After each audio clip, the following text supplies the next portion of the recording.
Olá, sejam bem-vindos a mais um vídeo do canal Pocotaku. Eu sou o Alisson, se você é novo por aqui, não esqueça de se inscrever e também ativar o sininho para receber todas as notificações do canal. O link em nossas redes sociais vão estar aqui na descrição, então segue a gente lá, deixa seu like no começo do vídeo para estar nos ajudando.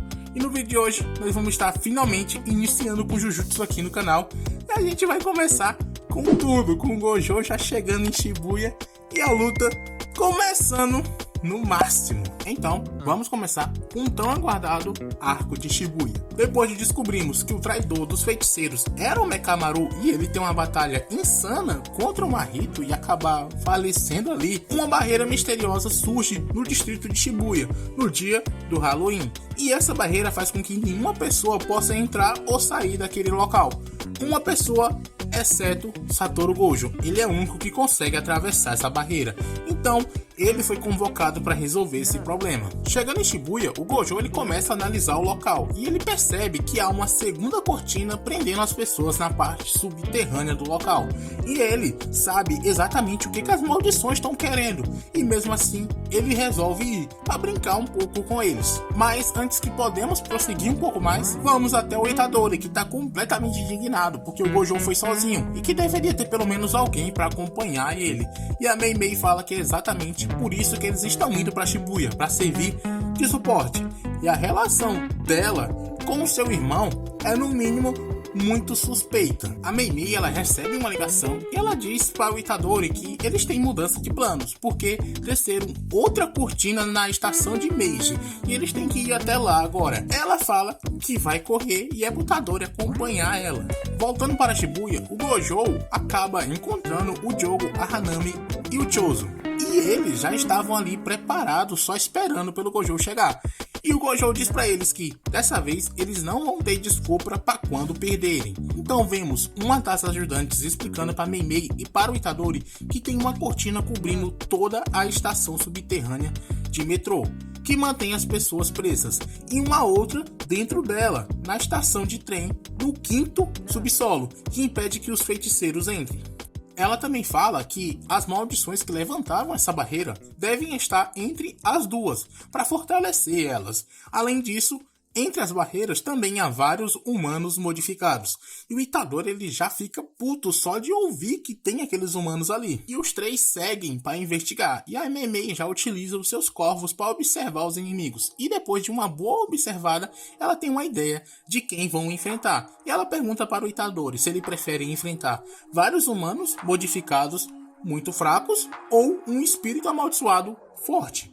Mas, conhecendo bem o Itadori, ela sabe que ele vai escolher a segunda opção. Ela mostra o mapa do subsolo da estação e diz que os humanos modificados estão atacando as pessoas no 4º subsolo, mas a maioria das pessoas devem estar no 5º subsolo. O Itadori pergunta o porquê ela acha isso, e ela diz que os seus corvos são injetados por energia amaldiçoada, por isso que eles não podem ir até o 5º subsolo, mas ela acredita que estão fazendo as pessoas fugirem para o subsolo e acabando com elas lá. E também os seus corvos foram atacados entre o 1º e o 2º subsolo. Então esse provavelmente é o local aonde o espírito ou mestre de maldições que levantou aquela barreira deve estar. E ele está lá para acabar com qualquer humano que tente voltar para cima. Ou também deve ser algum tipo de requisito para continuar mantendo a barreira erguida.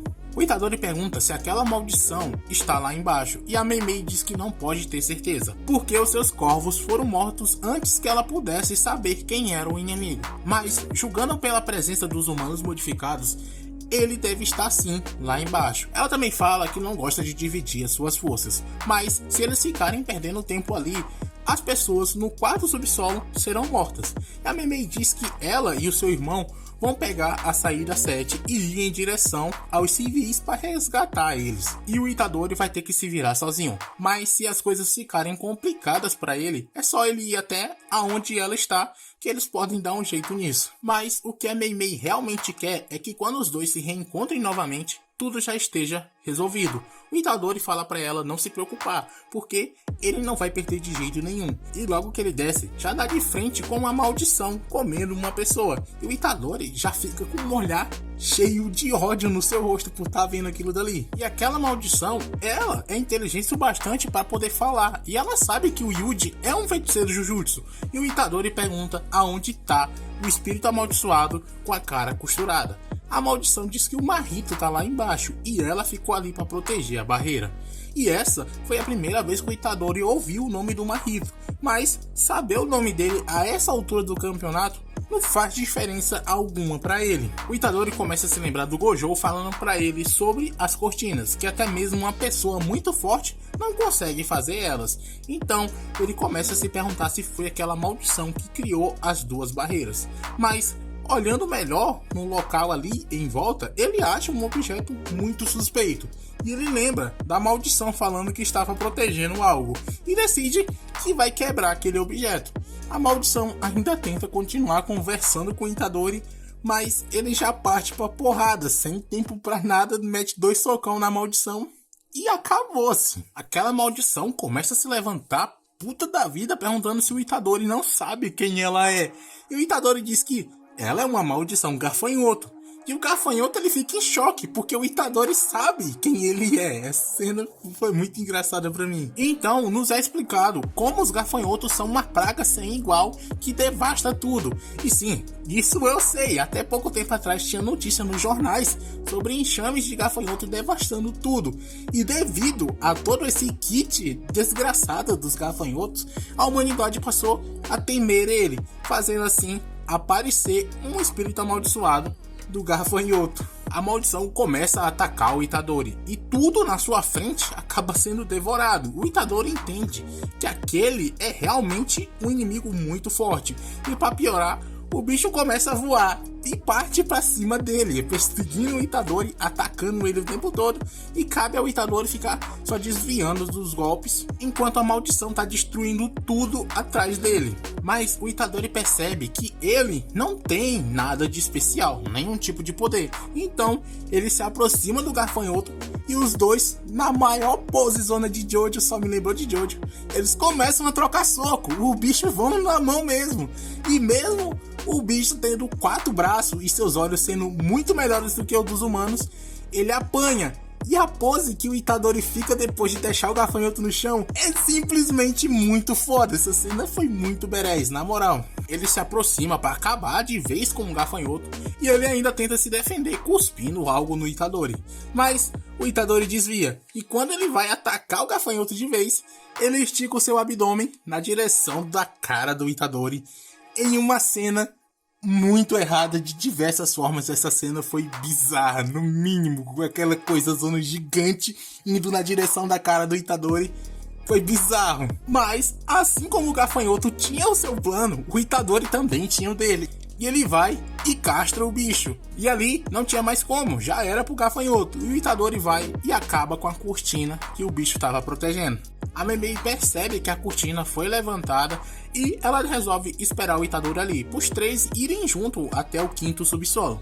O Mahito também é mostrado, percebendo que o gafanhoto foi exorcizado, então deveria ter algum feiticeiro muito forte ali. E o Mahito queria lutar contra ele, mas não tinha o que fazer, ele tem trabalho que precisa ser feito. Os 3 começam a se dirigir até o 5º subsolo e a Mei diz que o Itadori é impressionante, porque pensou que ele teria um pouco mais de trabalho, e acha que ele já deve ser de quase do 1º nível.